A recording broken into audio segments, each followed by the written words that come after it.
do? That's why I'm trying to discuss this with you and determine what it is that you're doing in the area. None of anybody's business, because this is public property that I pay taxes for. At this point, there is no legal ground for detainment. The officer admits several times that he doesn't know why he has detained CM, and that he is continuing to detain him because he won't give up his Fourth Amendment right by providing his papers and work order. CM has no obligation to prove anything to the officer. Okay, so what you're saying is you're a resident of the city of North I'm Branch? not saying anything to you. I don't need to answer your questions. I've committed no crimes. I am not in the commission of a crime, and I don't believe any... Okay. All right.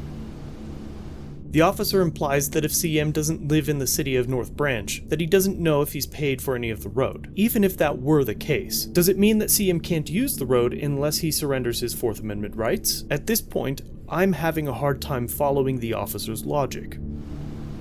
Okay. I'm just trying to figure out what's going on. Well, you're wasting your time. The only person that's been rude has been you. Great, I'm being harassed by 2 random people for sitting in a public place in my own state. Okay, so I'm not a random person. You are to me. Okay, and you're not a cop to me. until I've